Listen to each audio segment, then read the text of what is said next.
गौतम बुद्ध से जाने कैसे बने बुद्धिमान। और वास्तव में कौन है बुद्धिमान। बुद्धि ऐसा बल है जिससे हर असंभव चीज को भी जीता जा सकता है। लेकिन बुद्धिमान कौन है और कैसे बना जा सकता है बुद्धिमान, इसका सटीक अर्थ गौतम बुद्ध की इस कहानी में मिलता है। बुद्धिमान, इंटेलिजेंट, यह ऐसा शब्द है जिसे तारीफ और तंज दोनों की अंदाज में कहा जाता। यदि कोई काम बिगड़ जाता है तो उसे तंज कसते हुए कहा जाता है कि खुद को बुद्धिमान न समझो। वहीं यदि किसी कार्य को सफलतापूर्वक कर दिया जाता है या किसी मुश्किल परिस्थिति का हल निकाल लिया जाता है तो हम कहते हैं बहुत बुद्धिमान है। लेकिन प्रश्न ये है कि वास्तव में बुद्धिमान कौन है और कैसे बना जा सकता है बुद्धिमान। बौद्ध धर्म के संस्थापक महात्मा गौतम बुद्ध के विचार और कहानियों से व्यक्ति को प्रेरणा मिलती है। गौतम बुद्ध के जीवन से जुड़ी ऐसी एक नहीं बल्कि कई कहानियां हैं जिससे कई समस्याओं का हल मिलता है। इन्हीं में एक है बुद्धिमान होने की परिभाषा।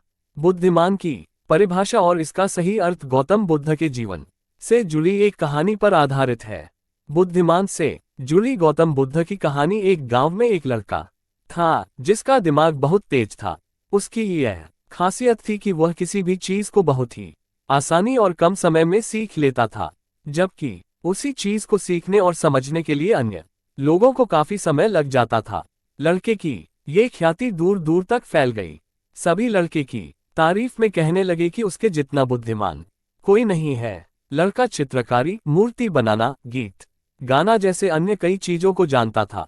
अपनी प्रसिद्धि को बढ़ाने के लिए वह अन्य काम और चीजों को भी सीखने लगा। इस तरह से उसे अपनी बुद्धिमत्ता पर अहंकार हो गया, क्योंकि वह साधारण व्यक्ति होकर कई असाधारण काम भी आसानी से करने लगा था। एक दिन लड़के का सामना भगवान गौतम बुद्ध से हुआ।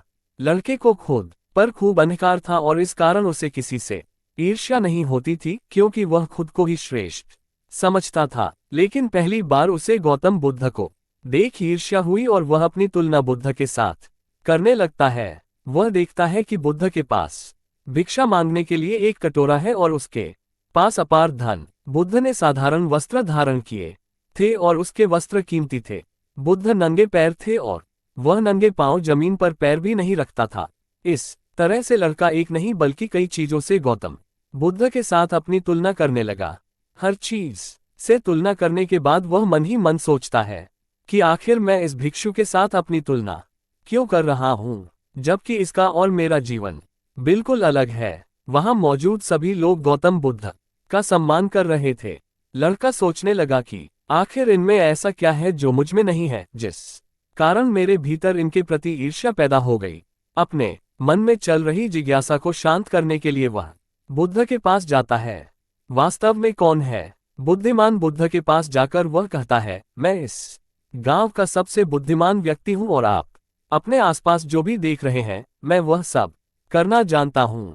मैं किसी भी कार्य को बहुत कम समय में सीख लेता हूं, इसलिए सभी लोग मेरा सम्मान करते हैं। लेकिन फिर भी आपको देख मेरे भीतर ईर्ष्या पैदा हो गई।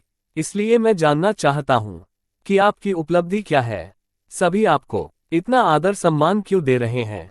लड़के के सवाल का जवाब देते हुए बुद्ध कहते हैं, मेरी कोई उपलब्धि नहीं है, लेकिन तुम कह सकते हो कि मेरी यही एक उपलब्धि है। बुद्ध लड़के से पूछते हैं, क्या तुम्हें निंदा अच्छी लगती है। लड़का कहता है कि भला किसे निंदा अच्छी लग सकती है।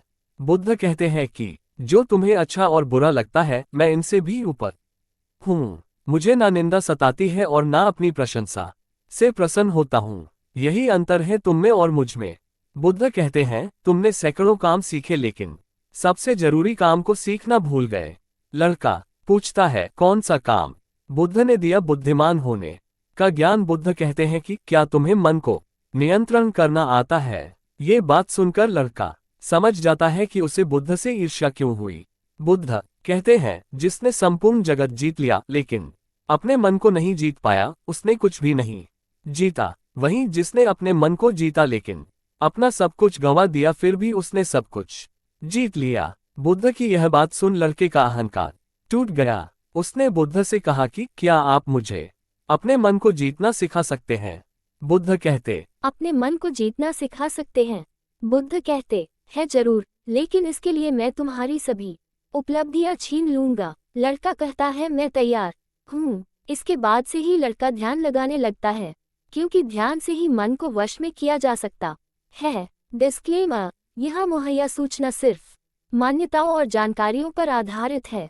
यहाँ ये बताना जरूरी है कि यह मेरा वीडियो किसी भी तरह की मान्यता, जानकारी की पुष्टि नहीं करता है। किसी भी जानकारी या मान्यता को अमल में लाने से पहले संबंधित विशेषज्ञ से सलाह लें।